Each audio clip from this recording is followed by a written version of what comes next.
Hello people and welcome to watch yet another World Team Carcassonne Online Championships match.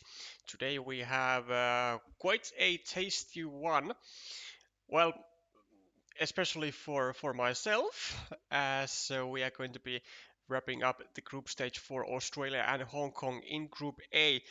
And the tournament standings at the moment in Group A are looking quite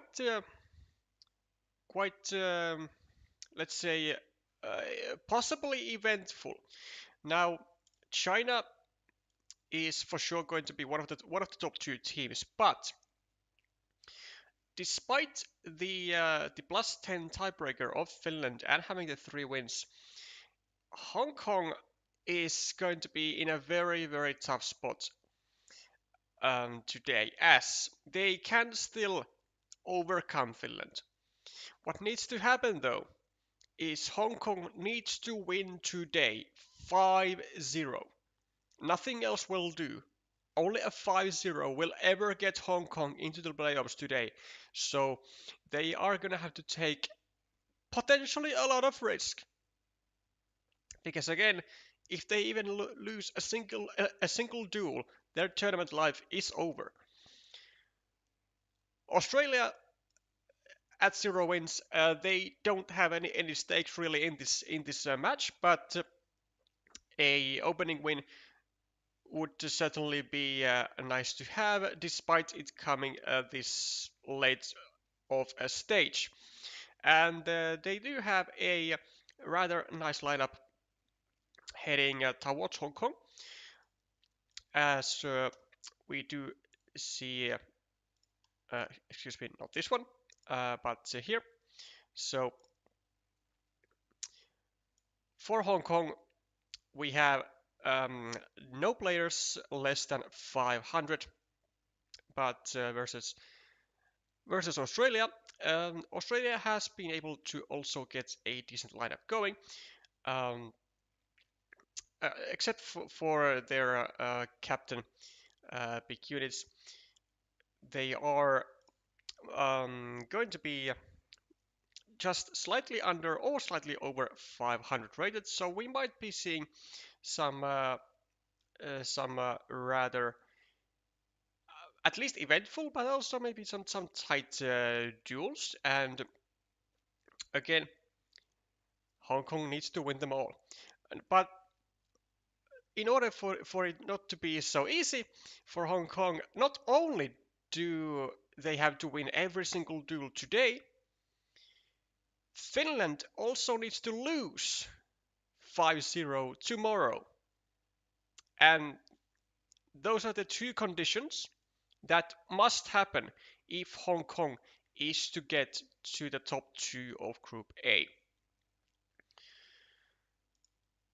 Now, there might be also maybe something funny going around with the game tiebreakers, maybe.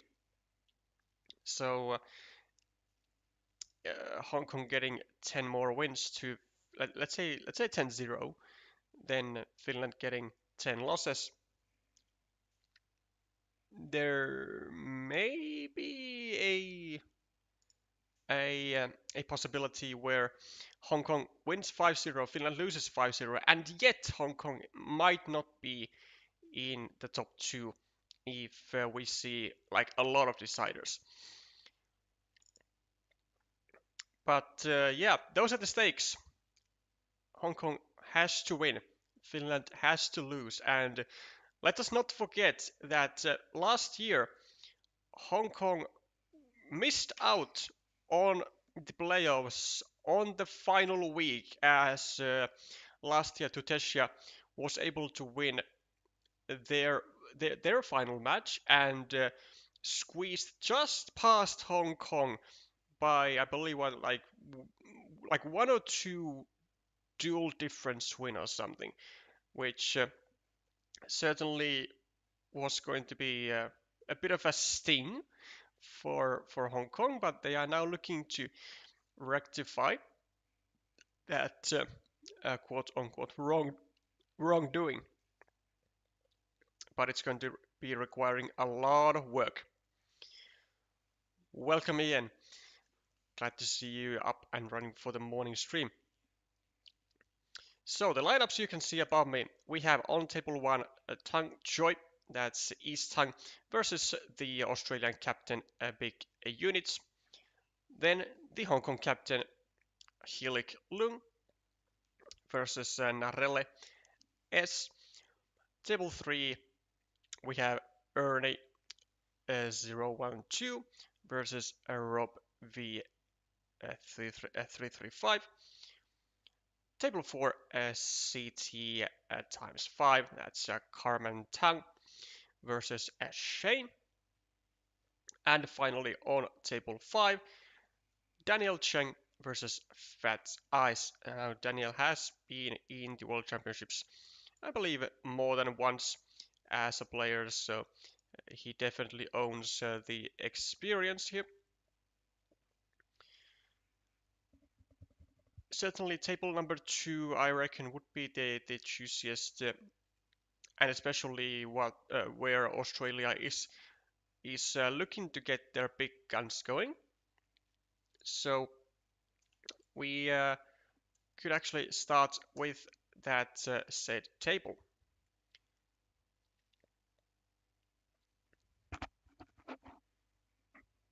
Whenever the matches start, that is.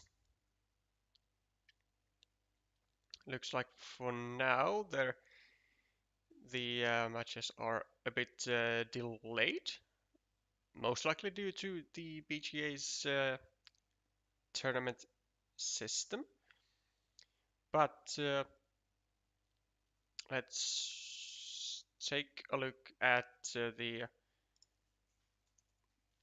other tables quickly and see if they have started, and they have. So we'll start with Daniel Cheng Daniel Cheng and Fat Ice. So as you can see, rating-wise, somewhat of an even matchup.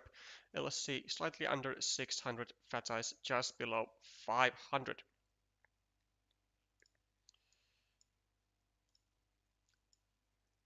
.2 for red, and looking to actually create a nice looking city here, with LSC not being able to attack it at just yet, at least. We'll see if Fatas is going to be able to prevent the attack. And actually, I really like this move by Fatais. So directly actually going for the protection of the city and preventing a possible attack from Daniel from coming into that city. And if such would be successful, then of course all the nice shielded tiles would not be wasted, and they are not. Fat Ice does get to finish the city. Also drops a farmer, which, yeah, sure, why not? It's gonna be looking to be a rather nice field, so 3 points, and then with a single road tile going to be expanding into potentially a 9-point field already.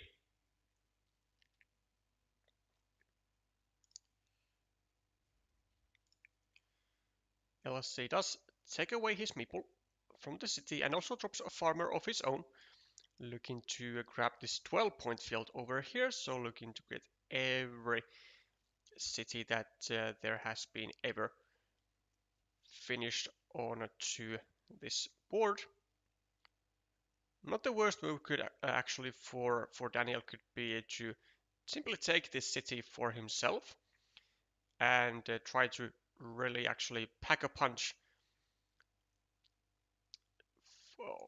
with the starting tile that Fatsize has been relying on or is relying on rather, in order to get this road maple out.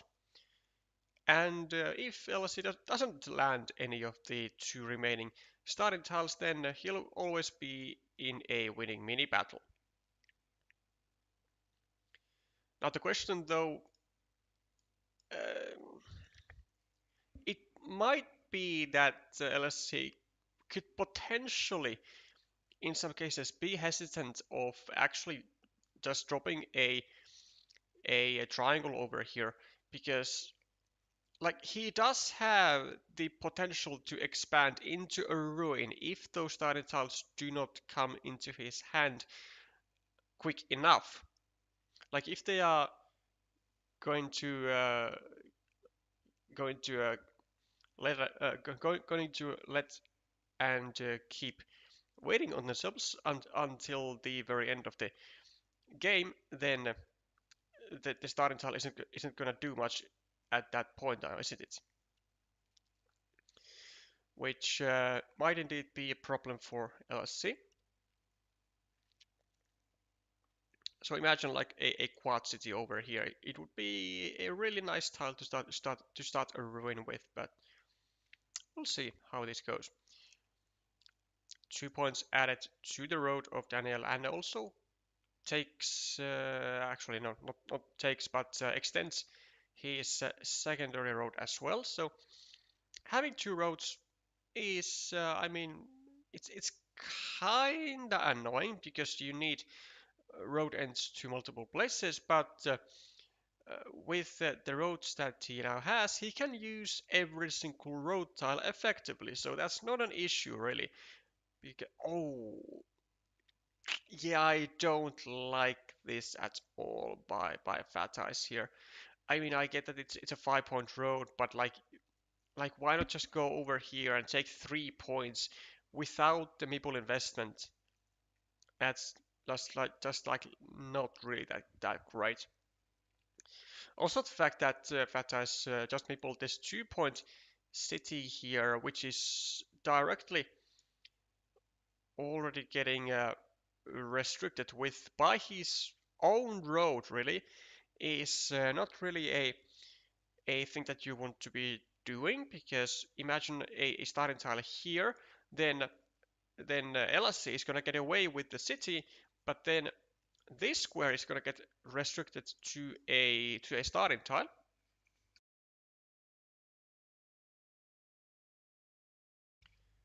And fateyes will just be potentially losing two meeples.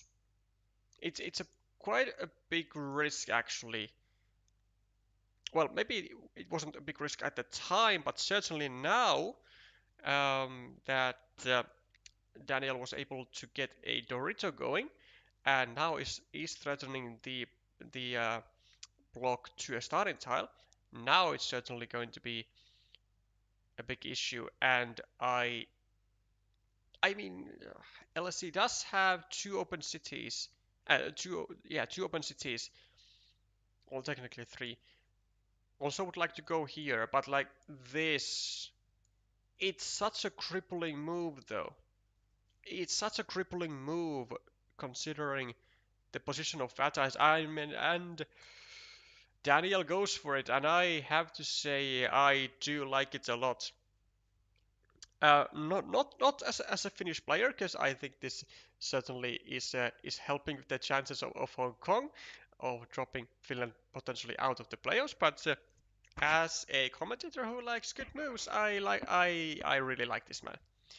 And LSC draws the starting tile, and now you can see the huge issues that fateyes has in his position. So only one tile remaining onto this square has two meeples tangled on it, and might even be getting blocked very soon here. LC, I imagine, would be simply continuing his city. Oh, but fateyes does get the one and only starting tile remaining in the deck, and just in time. Now there is still a possibility that Daniel gets a triple city and goes over here and does get to block the road and the city nonetheless, but it is only a chance to which there are still 4 tiles remaining to do it, the quad city and 3 triple cities in the deck. So I mean, it's a considerable amount of tiles.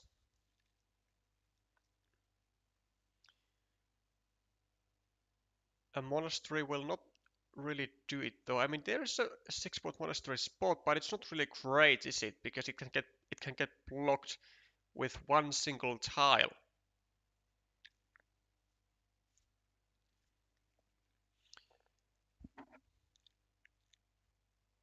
I'm also not certain if this was the best move for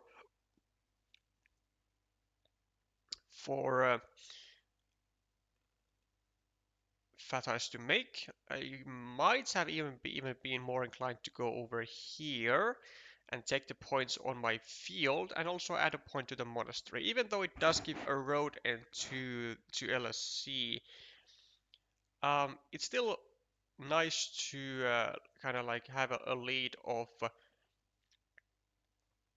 2 to 0 on a 12-point field rather than 2 on 1.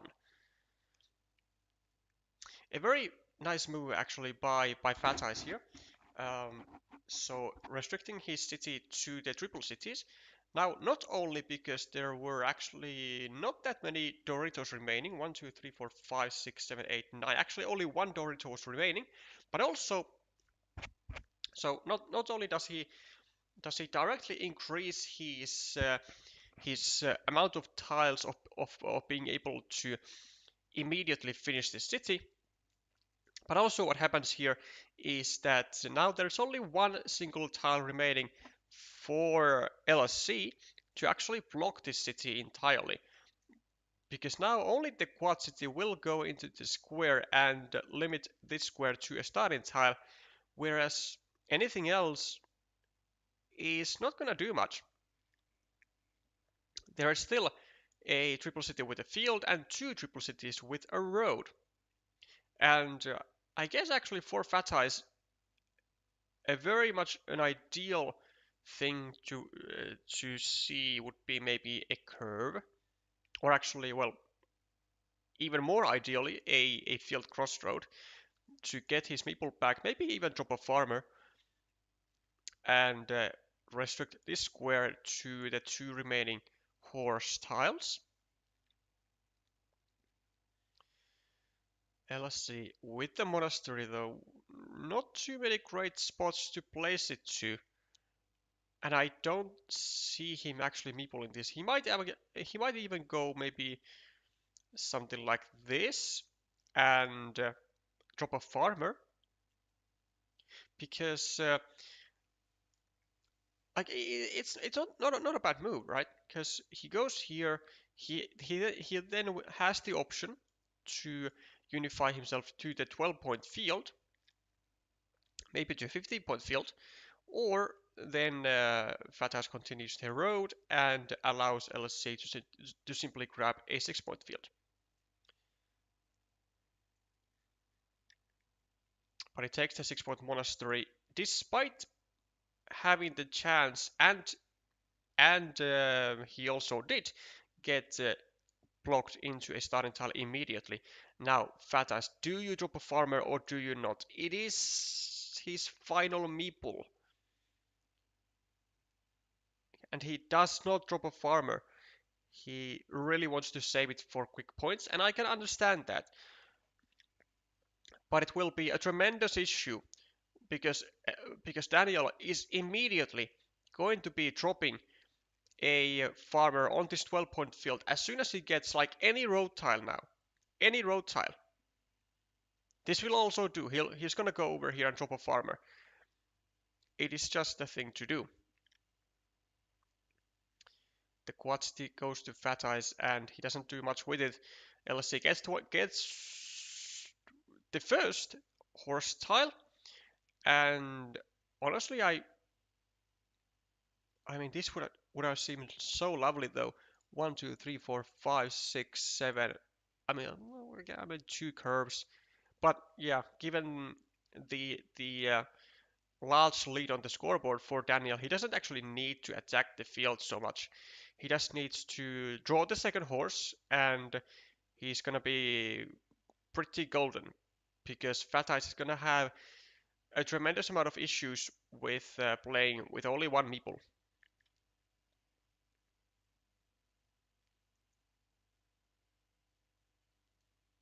Could have actually even maybe meeple this ruin, maybe, and you know, throw the coin and just simply toss the coin for the horse for some extra points.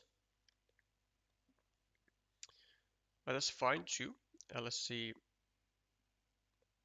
Might even be considering honestly a second farmer here.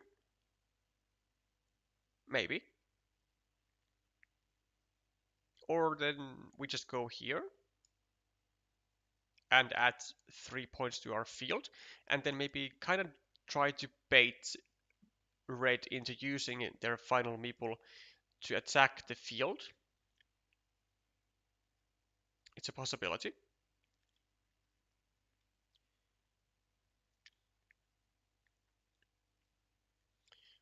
Plus 16 for LSC. 1, 2, 3, 4, 5. 1, 2, 3, 4, 5 plus 14 plus 11. Yeah, it's pretty much like plus 20 at the moment for LSC. Are there tiles to fit into this square? There might be. One, there are no dividers. There are 1, 2, 3, 4, 5. There are no vanillas either. What about, yeah, I also don't think there are Doritos.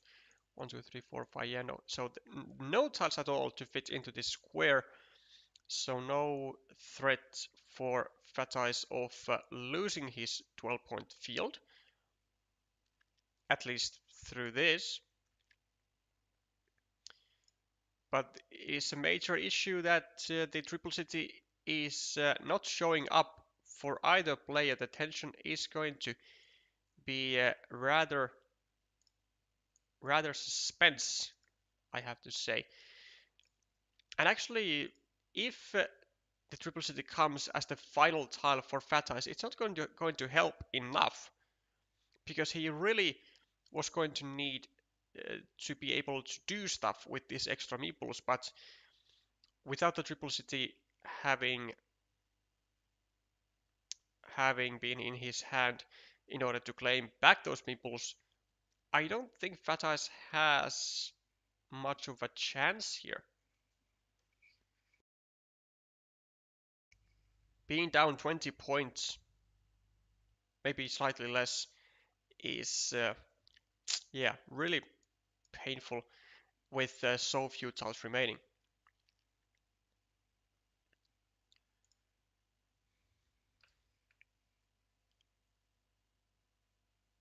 Straight an attack on the field. Actually, yeah, I do see some potential with this. So because at this point, fateyes just needs to get the Triple City going and also get a a big second turn. Then he is really looking to unify the fields here. And you know, despite not actually being able to claim this 12 points or 9-point field actually that it was, this is just actually a total mistake because fateyes doesn't have any meeples. So this was just a loss of 3 points, which is pretty interesting. So he does get the Triple City, but unfortunately it is way too late in order to really get in order to be able to get further use out of the meeples that he's gonna get back. Oh, I see the idea here for fateyes. So what fateyes was thinking is he's going to unify the meeple here, and because he thought that there were going to be tiles to fit into this square, he simply went for this attack so that LSC would not be able to get a 3-2 advantage by unifying all the fields. But the thing is that no tile was remaining in the deck, and unifying all the fields was therefore not possible at all.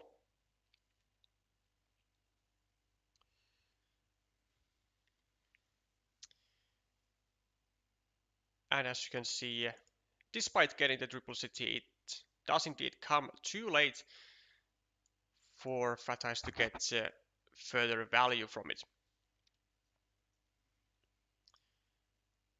And Hong Kong moves into a 1-0 lead on table 5.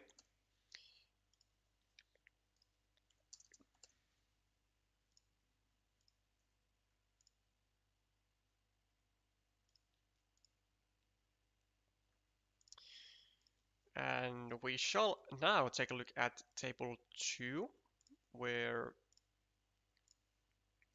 no games have yet concluded. And we have a very wide board. So, a 9-point lead for Helic. We have a shared ruin, a 1-point city. Yeah, one city for Helic. Over here, there's still a divider left in the deck, so it's also possible to get away with to get away from this. A 7-point monastery for Narelli and a 5-point road. Looking to probably go here, yeah, and add a meeple.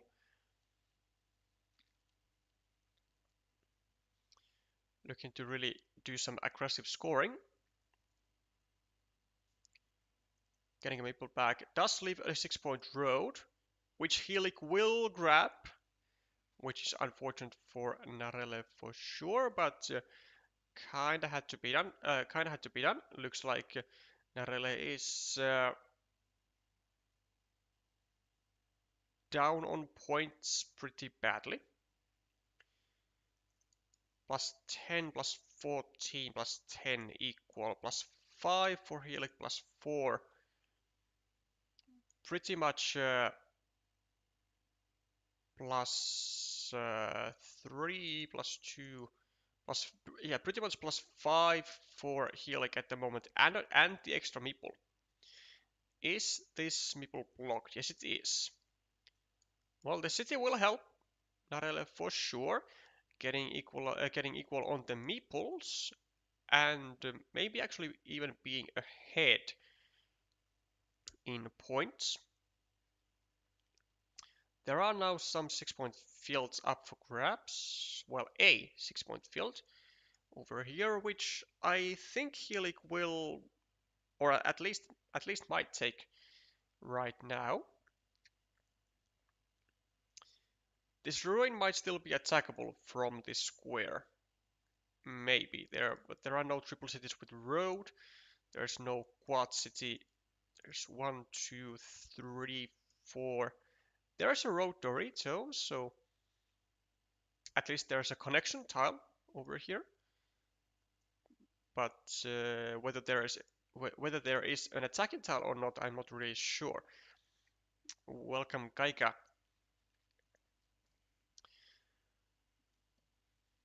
So Helic a few points behind. This city might be alive. Let's see. There's a dagger. There's a second dagger. There is actually still a dagger to fit into this square, which is quite interesting indeed.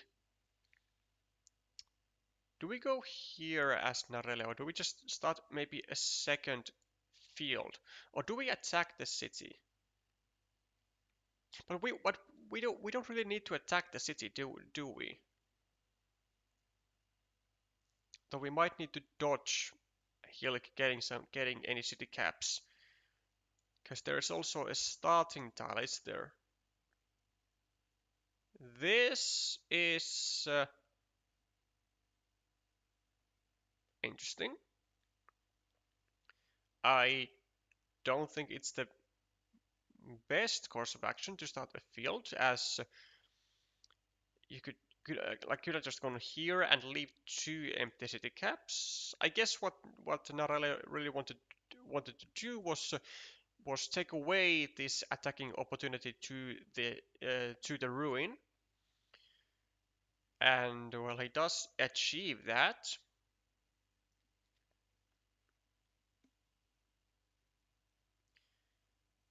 Helic goes for a monastery for 6 points, and I think so will Narelle. But actually, yeah, I think we still have to go for the 6-point monastery, don't we? This one, it seems a bit unfortunate. Narelle using the monastery to try and do some blocking, but it does fail. Helic gets 5 points the for the city and gets the meeple back and can now get even further. Wow, what a fantastic tile for Helic! Actually, 3 points and and another city to his field. Maybe actually meeples the monastery even here, and I think he will because I don't see many valuable features on the board that Helic could get more than 3 points. So might as well meeple the monastery right now. He might be thinking, like, is there a chance that Narelle attacks the field, which might indeed actually be the case. Let's try and take a look at what tiles are remaining. Well, I know there is a Road Dorito for sure, but I don't know the other 2 tiles, one in the deck and one in Narelle's hand. Well, Helic does go for the monastery though, and Narelle gets the Road Dorito. Actually, kind of a shame that Narelle didn't go for this. Or is it? Well, actually, maybe it's not, because it wasn't like needed at that moment, I think. Also, not gonna be able to get a connection going to the field, unlike Helic, who does get 3 additional points. But I did already count this field to be as equal, so Helic should be getting out of this as a winner with maybe like, well, a small score advantage between, I want to say 5 to 10 points. Oh, it's actually more than that. It's 12 points. It's actually quite a lot. Yeah, those monasteries and the city cap really helped Helic boost up his score in the end.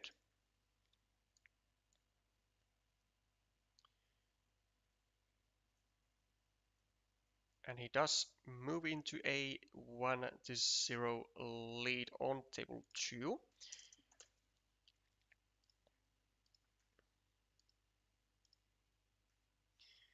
And I'm actually intrigued to stick around and see the second game also.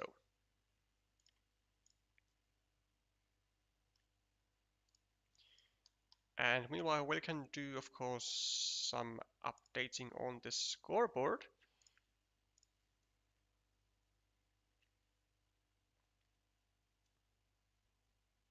Where so far it's looking fantastic for Hong Kong, leading on every table except for table 1, which is at the moment 0-0 still.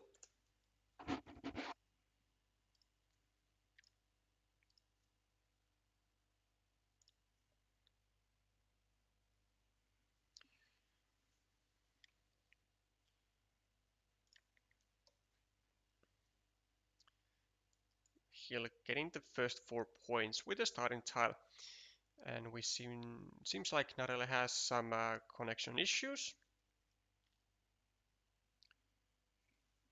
So hopefully they'll be able to get back online soon enough and not lose 15 minutes by trying to reconnect.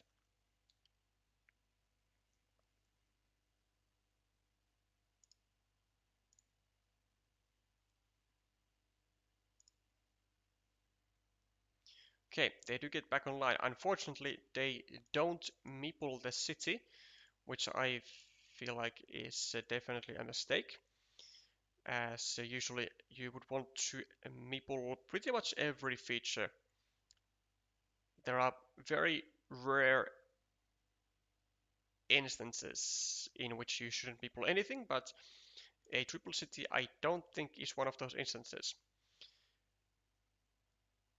Like it was the only city feature on the board, and like you would have really liked to just continue it with this Dorito, for example. And a continuation on the city is made, and quite a slip up from Helic, actually, I want to say. Uh, Going for the city straight up instead of attacking this city of Narelle. I mean, this city was actually looking like really difficult to kind of complete. I get that, and now it needs the nice looking four Dorito sequence, but it can still be attacked from both ends. So I mean, using this additional 2 points on the city just to like kind of more actually just more entice your opponent to attack it, like it just has to be a mistake. Also, he risked Narele actually just simply finishing the 6 point city here without any contest really. Does get a Dorito and does use it as a Dorito. Really wants to go for the finish of this city. And do you go here? I mean, I get that it does provide chances for the city completion, but I don't think you do. Yeah, this makes sense. Yeah, this makes actually a lot of sense.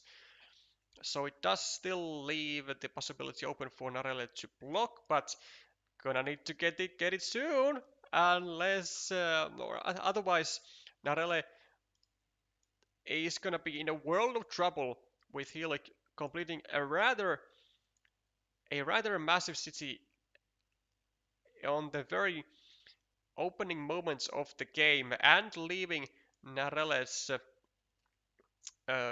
1 point city and the monastery well not blocked but restricted to then only one single um,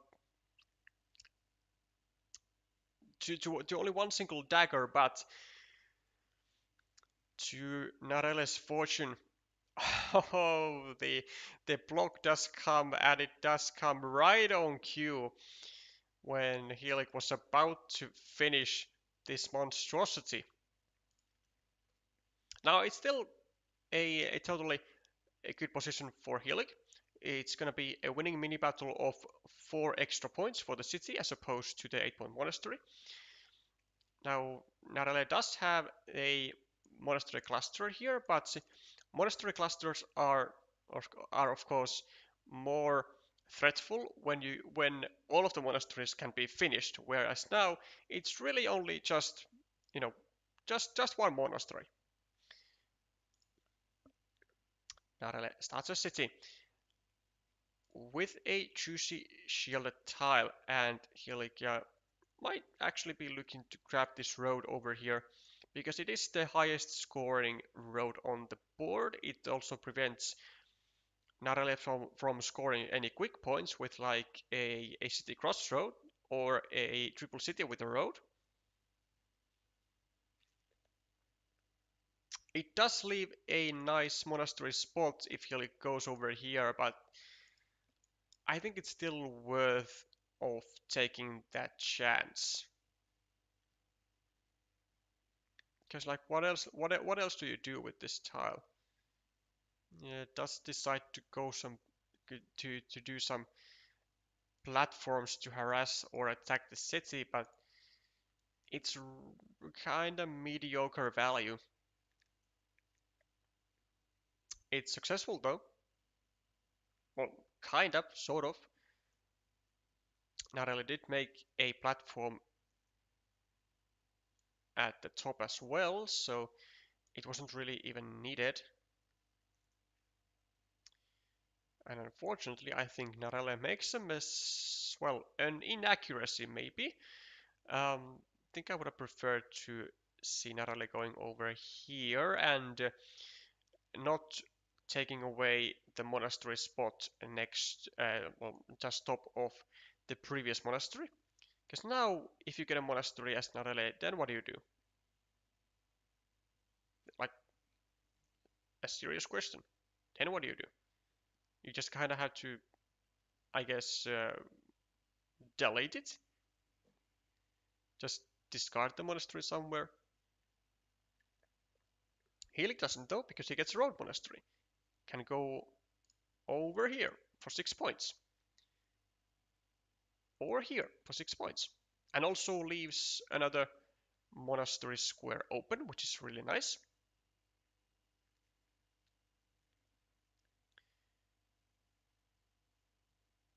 Okay, if we go for the blocking route as Helic, we could potentially go over here, I guess, where it leaves one tile for Narale to finish the city. And it also does restrict the monastery to a crossroad, but there are still 7 crossroads remaining, and Narale immediately gets one. So really what this does is it only like attacks the city, really. Okay, Narale can take 3 points or 2 points or just 4 points, yeah, of course. Or just 4 points. I was about to say 3 points or 2 points and make the restriction on the monastery, but 4 points is very difficult to resist for sure. Helic with a curve could actually make a monastery square over here. I mean, could also go over here, of course, which is perfectly fine, but it's always nice to finish your monastery with another monastery. And this square cannot be blocked if Helic adds the curve over here. This one,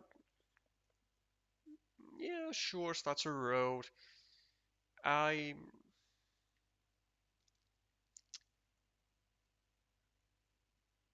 not so sure if I like it that much.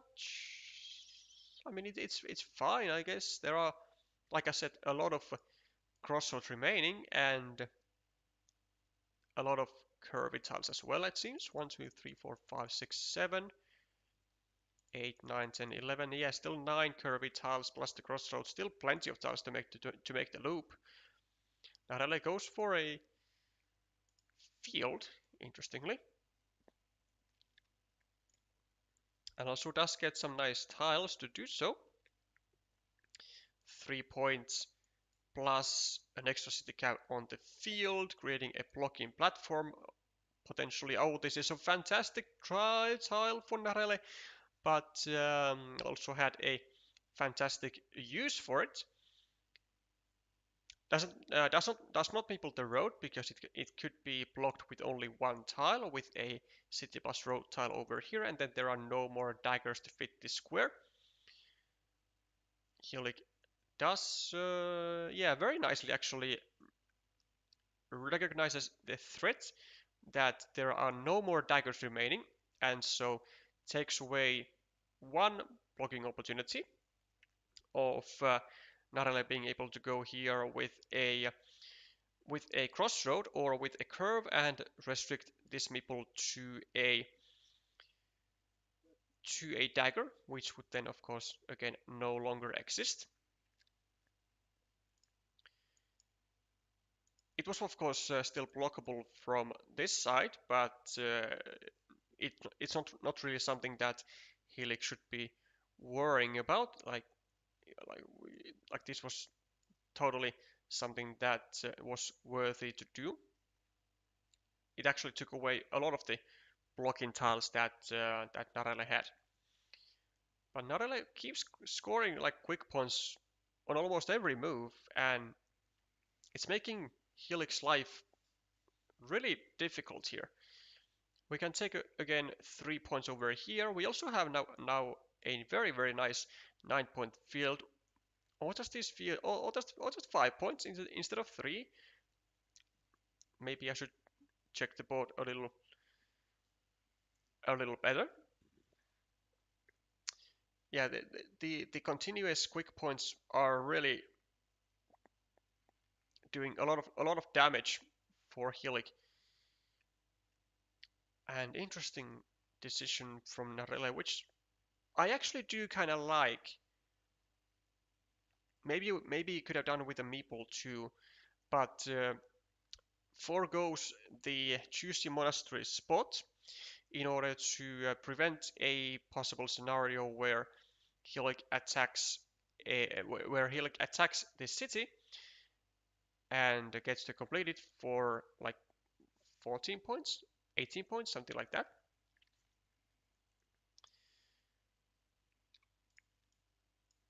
But Helic does get the attack going anyways, or he should, I guess, because this triple city was placed there exactly for the reason of being able to make the attack, and Narelle goes for a counter attack. And there actually is still one divider remaining, so a scenario where Helic gets a Dorito and then gets a divider is still possible. Though actually a lot of the Doritos are gone. 1, 2, 3, 4, 5, 6, 7, 8, 9. Only one Dorito remaining. That's not much, and it is actually a field Dorito. Okay. Well, there are of course triple cities, and then you could maybe find a divider plus a city cap combos to still make the dream possible for Helic.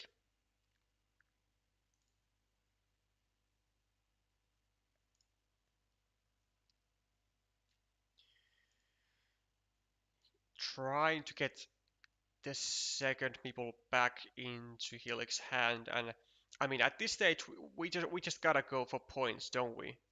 Yeah, we go for this, and we really try to squeeze out every single bit of point that we can. Unfortunately, of course, now we don't have a meeple to meeple a monastery if we see one, but like we are so far behind on points, like minus 38 on the scoreboard, that we don't have much of a luxury to try and wait for an immediate quick point tile in the form of a monastery, for example. But we simply have to hope for the like absolute best tile runouts, like a city cap, a monastery, then maybe a curve, I don't know, a road, meeple that. Like we just have to get as much scoring done as humanly possible. The divider goes to Narelle, and that is major sad news for Helic. Narelle could even drop a field meeple here, which they do. And Helic still not getting a meeple back, and that is tremendously bad for Helic. For minus 42, these are equal. Minus 30, 29, 38, 41, 42, 39. Yeah, minus 34. And Narelle is almost for certain gonna go over here and even drop a monastery meeple for 8 points. Seems like something you could do. Decides not to go for the monastery meeple though, which I find a bit odd. I don't think there were that many um, better scoring tiles, but they do find one, which is the Road Monastery, and which will score 9 points for the field.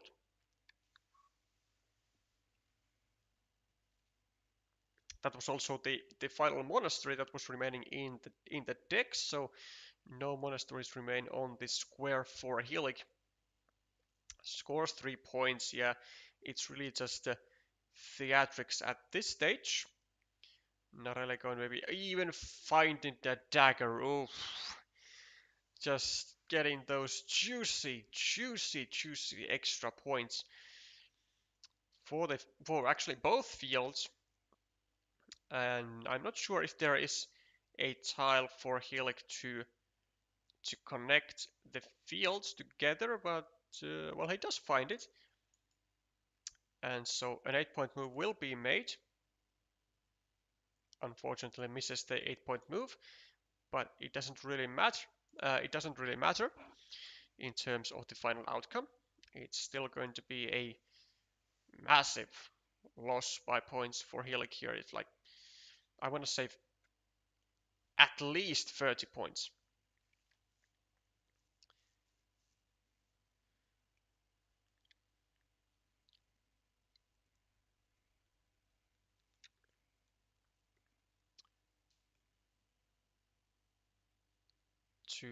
Well, actually not by that much. No, wait a minute. It is exactly by that much. It's by 40 points. Holy, that's a hefty amount. It's a hefty amount, and Narale takes the table to a decider, and we shall see how the other tables have progressed. And looks like Australia is fighting back.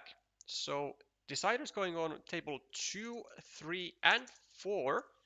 Now Daniel Cheng has been able to get a 2-0 win on table 5 against fateyes, and progression has also been made on table 1, where Tung Choi is currently in a 1-0 lead against the Australian captain units.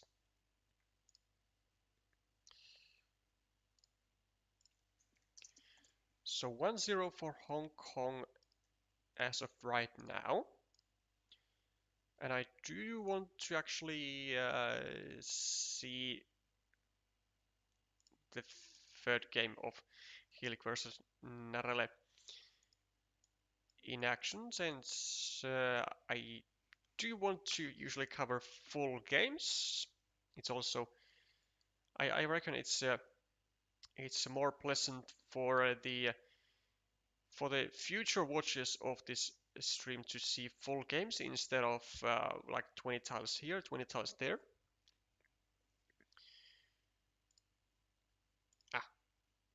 Okay, here like with the juicy first monastery of the game, and not only honestly maybe just take another road here. No, it doesn't take another road. Just tries to create an attacking slash harassing platform on the road of Helic, but oh, what if we go here? If we go here and try to block both of these, yeah, and we do, but Helic does get away with it. Does get away with it, or from it rather.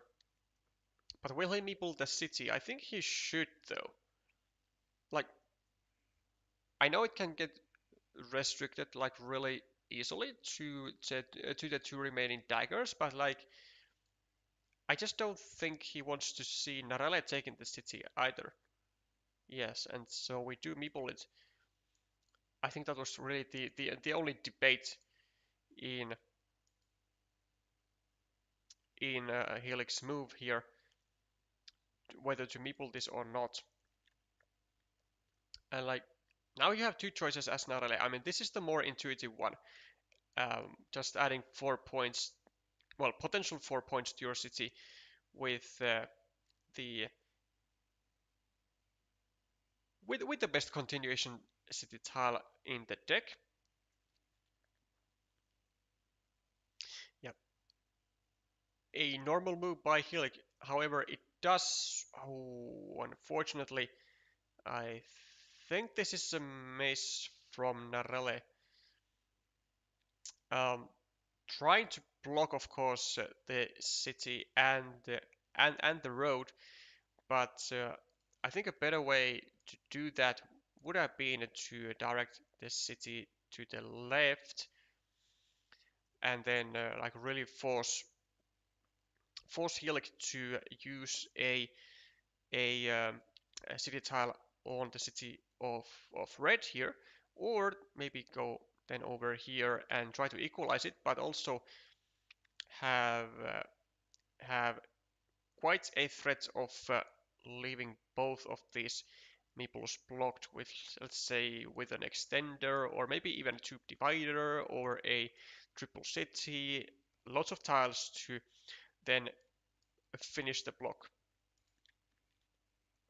on both meeples. Whereas now Helic does get the save going to the three remaining triple cities with the road, from which Narelle immediately fishes one out from the deck. Still, though, good chances for Helic to find the triple cities in in the future. Though it just might take some more time, and these meeples will just be like sitting ducks there. Gets the attack on the road though in a successful manner, and Narale is gonna keep on trying to block. Also fishes out. Oh, actually, I really like this move. Yeah, I really do like this. Wow, I was kind of expecting Narale to simply go over here, make a normal move, but yeah, I like this a lot more because this not only makes gets used for triangles and city caps, but also makes a direct threat on the potential block of this city, which Helic does have to use a valuable crossroad to try and make it semi-safe. Not that the crossroad really was going to be any value in this scenario anyway. Oh no. Oh wait, oh yeah, no, no! Oh, come on!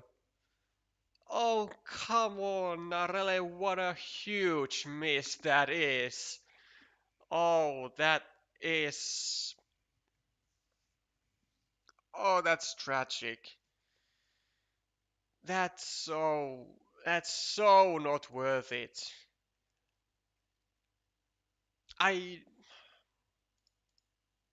I know there were, like, a lot of the straight roads gone. Like, actually, out of the 8 were gone already. Wait, 1, 2, 3, 4, 5. Yeah, 7 out of the 8 were gone, so only one straight road remained. But, but, straight roads are not the only ones that could have blocked the city. The triple cities, though, the triple cities going over here and using this road end that Helic provided, which was actually, I want to say, quite terrible to be placing over there, because then he himself enabled then the triple cities to be placed here and block the city that would then be meepled with two meeples. So Helic enabling the block of two of his meeples himself is quite astounding. Now, okay, to his credit, it did seemingly take away these road monasteries from being able to block the construction straight away. So it did seemingly work out, but is it really worth it to go here and take away 2 blocking tiles in order to add 4 blocking tiles to Narele? I would say no, but it seems to be working out.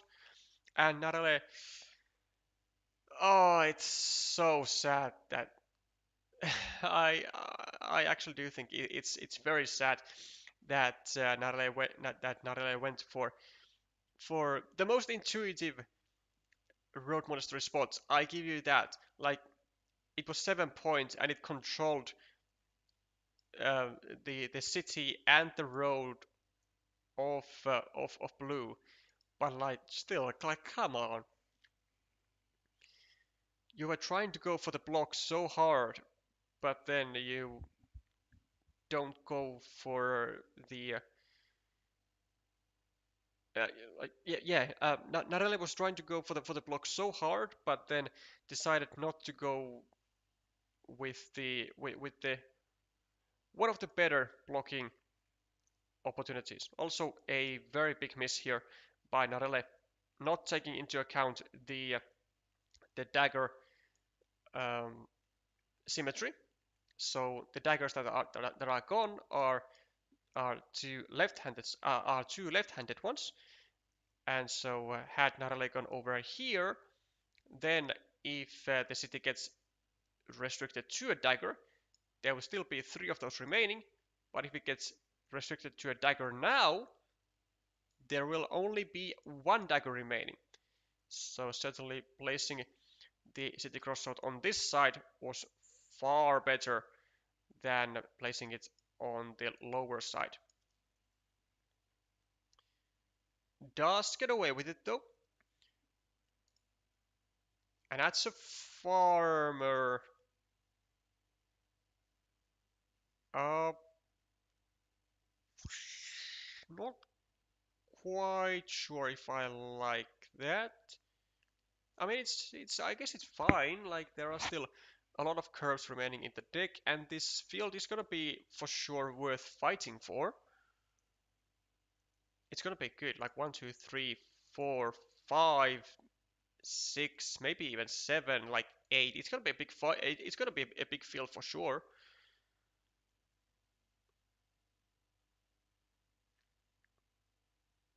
And also makes the connection immediately, which is also which also works very nicely for red here. Road Dorito is not really going to be getting anything done. No real value for it. I mean, I guess we can do something like this. Restrict to a dagger maybe. But there are still 2 of those remaining. Actually, only 1.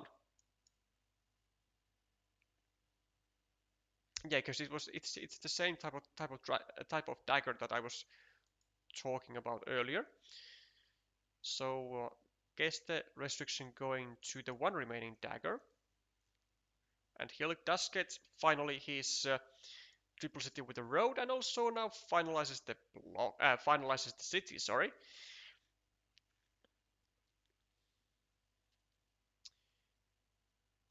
And now things are looking just fantastic for the Hong Kong player with a rather large point lead, a well, pretty much I want to say equality on the field because this field meeple is still easy to uh,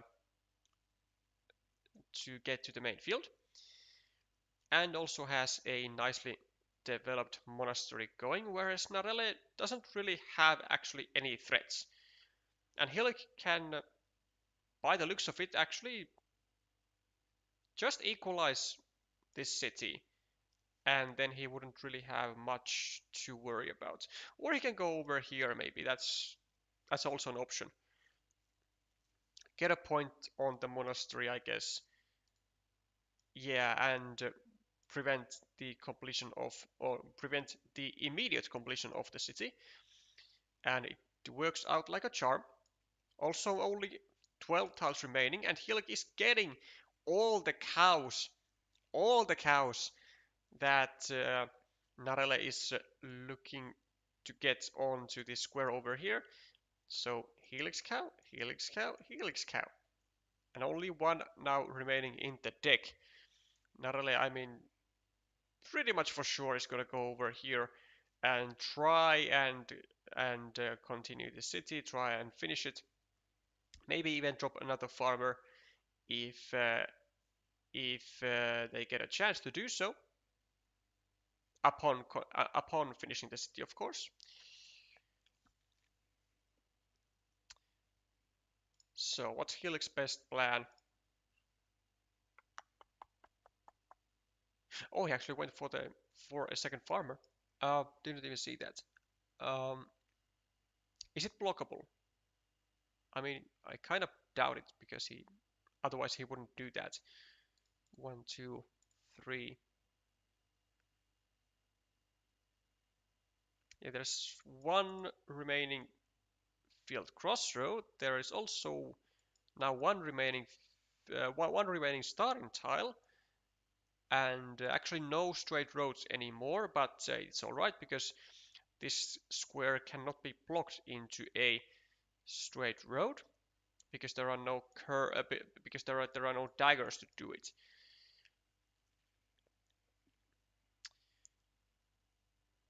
And I guess for Helic, I mean, he can do pretty much anything he wants, I guess. 6-point monastery, 7-point monastery, 6-point field, whatever he wants, he can. And Narelle going for a divider, yeah, which there is still one remaining, I believe, and there is. The thing is that Narelle is going to need the divider and like both of the collection tiles here. Actually, from which already one was received, so only one tile remaining onto this spot, the starting tile. And honestly, as Helic, why don't we go over here? Oh, then, I mean, it's gonna depend, of course, if there are blocking tiles, and there are, but do you go here? Do you prevent the attack, or do you just go here? And I think we can't actually go here. I don't think we were able to afford it. I think we should have just gone over here and hope that we get the starting tile, because I think we are so far behind that we cannot afford any tiles on blocking. I think we really just needed to go here and pray for all that's holy that we get the starting tile and we are able to finally score stuff, because this divider is actually not going to be much at all. It's going to be +1 point because it's going to create 3 points on this field and 3 points on this field, and then 5 city points +2. So yeah, the divider isn't going to be even like worth almost anything for us, except maybe here and then the starting tile. But yeah, I really doubt that we actually had a like luxury of going over here and making the full block. A 6-foot monastery is drawn by Narale, and they do take it. Now, even though Helic does end up getting the starting tile and this block was then successful, I still don't think we should have done it, because I don't think this is going to be affecting our potential to win in a positive way. Like I legit think that we like just have to pray of getting the starting tile ourselves and really go for like full scoring mode. Even the fourth cow is drawn by by Helic, which is quite unfortunate for for the Australian, but not that the cow was really gonna be the decisive thing in this. Although maybe it could have, had it been received like soon enough for Narelle, but at the end of the game, doesn't really matter. If the previous game was going to be a landslide for Narelle, this is going to be quite the opposite. Helic should be getting a very comfy win out of this by like 20 points or so. 18 points, yeah, that's good enough for Helic. Gets the 2-1 going, and Australia moves into a 2-0 lead.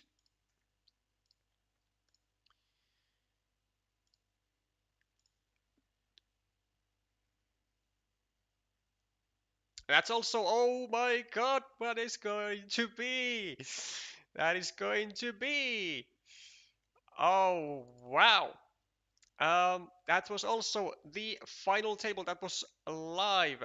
So we have a lot of updates. 2-0 on table 1, 2-1 on table 2, 2-1 on table 3 for Hong Kong, and 2-1 on table 4 for Hong Kong, and 2-0 on table 5.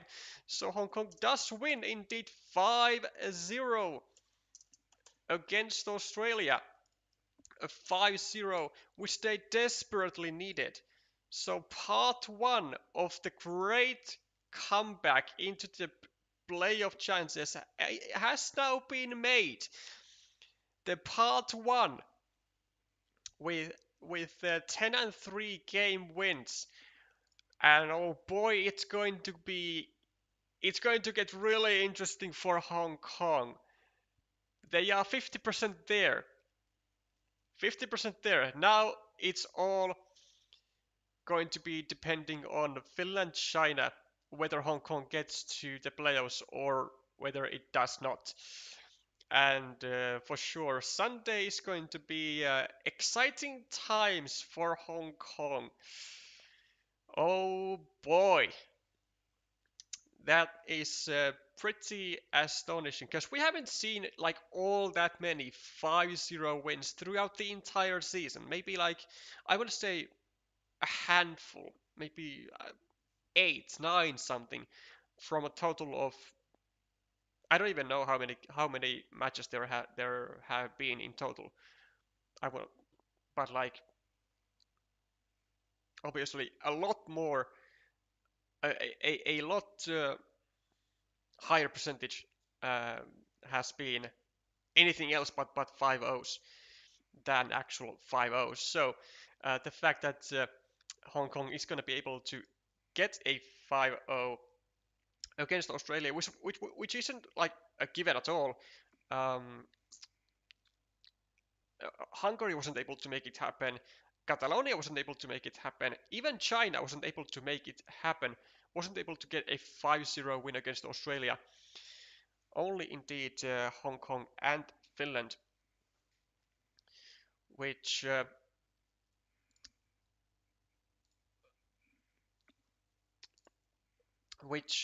is actually going to be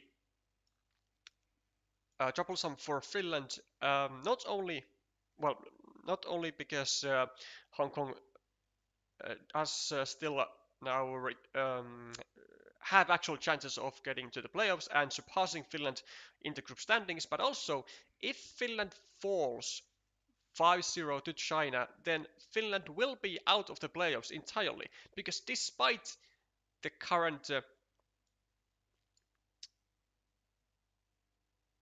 oh, wait, never mind, I am I tripping bad? Yeah, I think I'm tripping so fucking bad.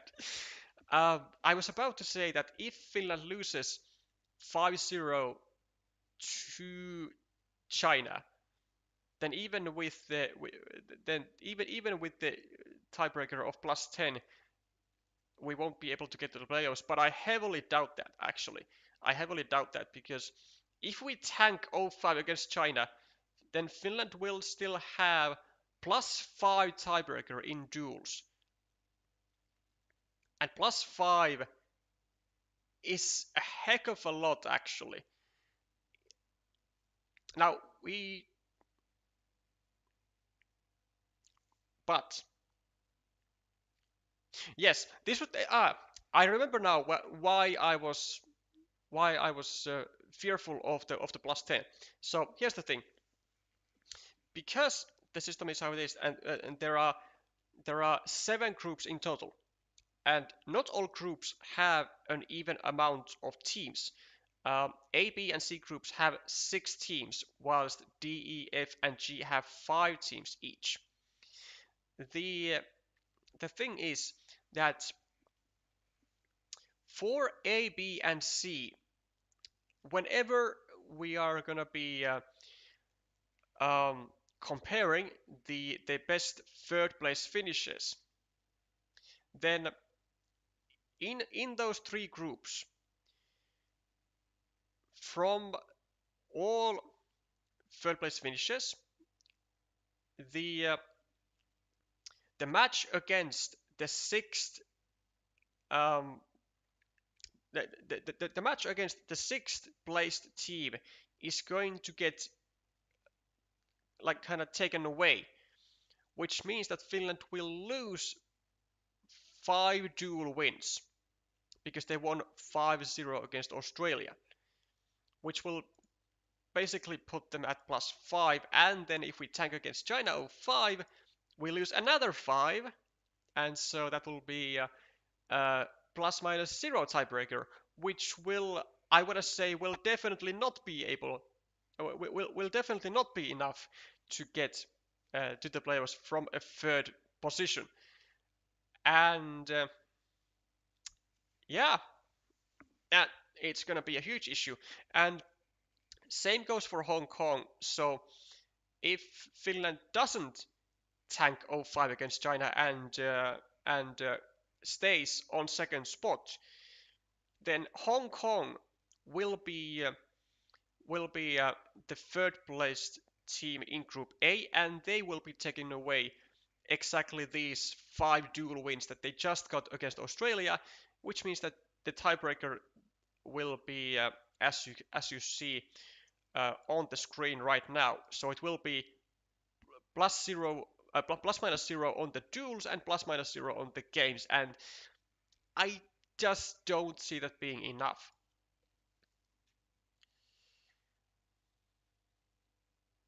Yes, exactly. Remember, you subtract result versus Australia,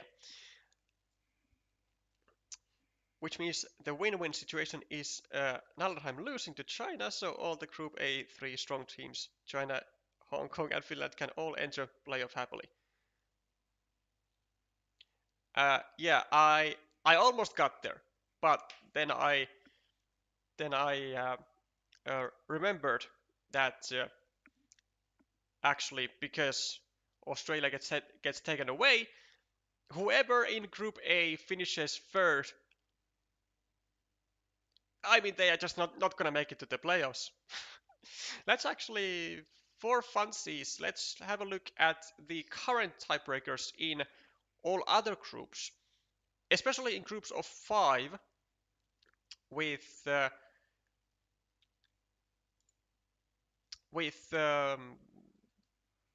teams that don't get anything reducted from their tiebreakers. So as you can see here, in Group D, only UK and Chile are left to play, and as you can see here, Chile is at the moment +5, UK +7. So uh, in Group D, if UK loses, it will automatically beat Group A in tiebreakers for the 3rd place.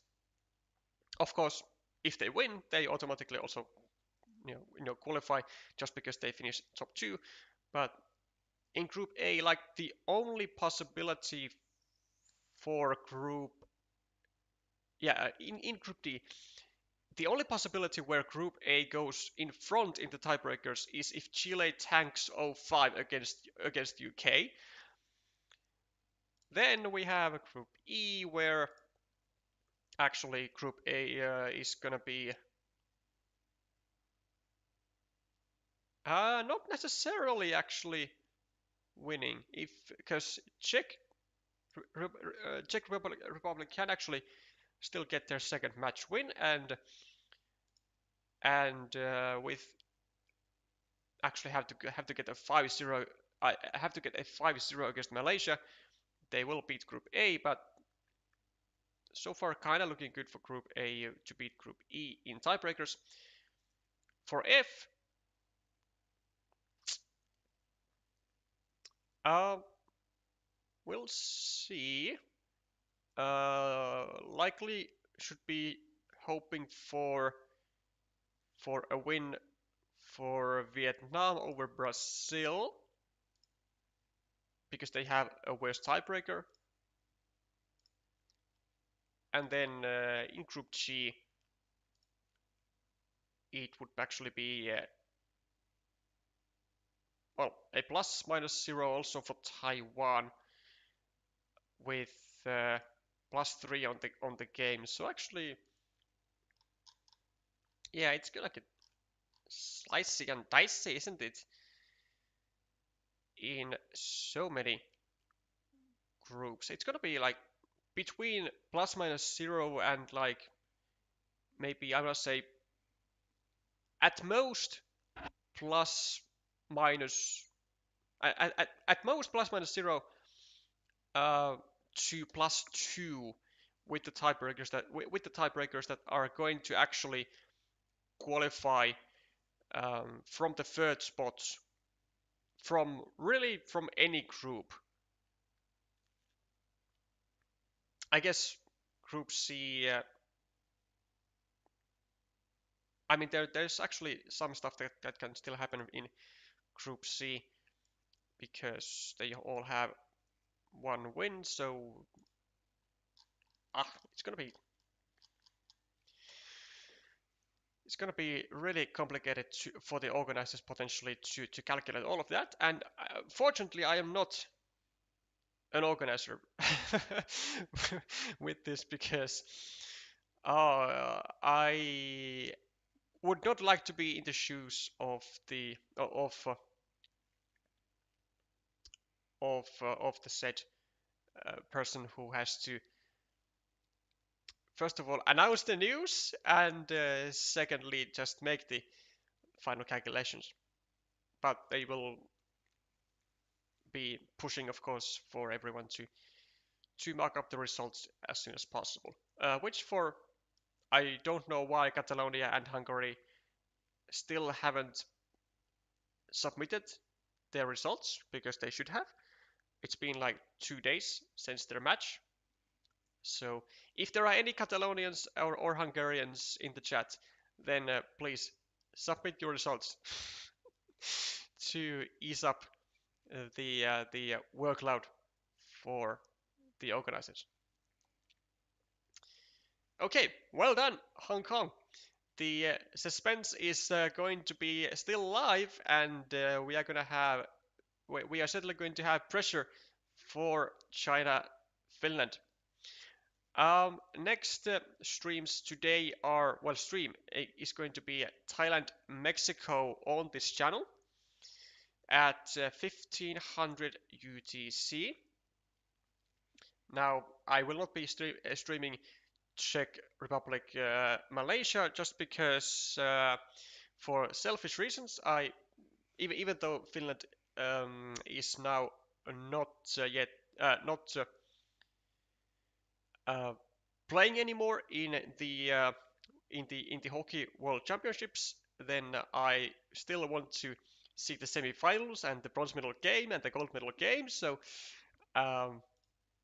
yeah, Sunday I have no idea how much I'm going to be streaming then because, like I said, the World Championships of Hockey are going to conclude on Sunday, and I would definitely do want to see the bronze and gold medal games. So might be a break day for Sunday from WTCOC, maybe.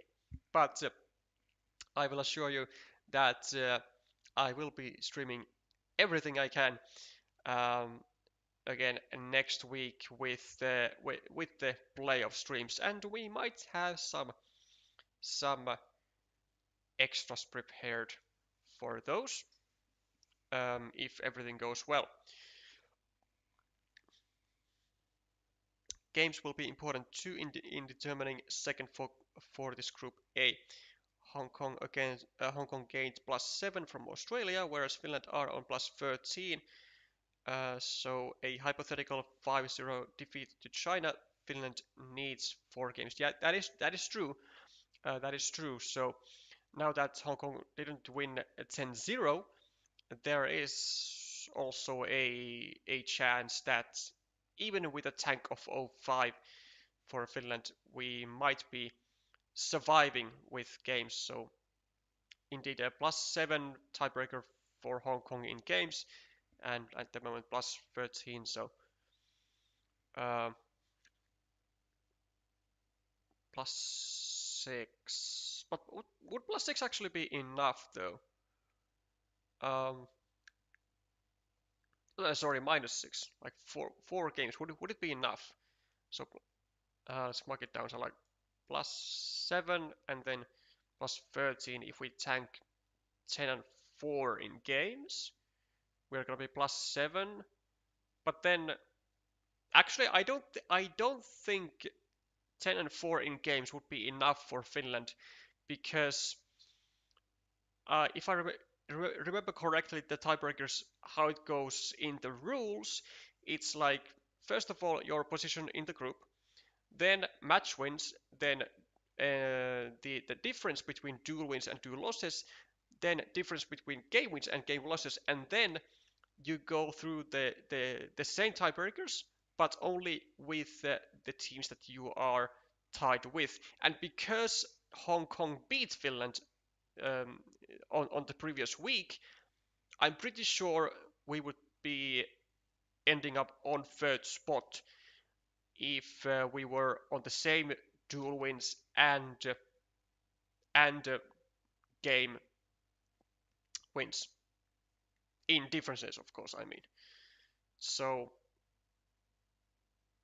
unless like if Finland tanks 05, I think the only way we stay on second place is if we force a decider on every table. So we would need to get like 10 and 5 in games. I think that's how it goes.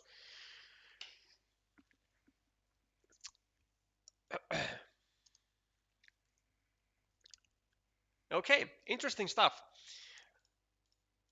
Stakes for everyone. That's still where we are going to be wrapping up this stream. Thank you all for watching, and thank you all for sticking all the way until the end. Congratulations once again for Hong Kong. If you do enjoy this type of Carcassonne content, then there is an easy way to support the channel by subscribing or by liking the stream. I will be seeing you later today with some more World Team Carcassonne Online Championship matches with Thailand, Mexico starting at 1500 UTC. And for the earlier matches with Czechia and Malaysia, you can check Alexei's channel. Bye for now.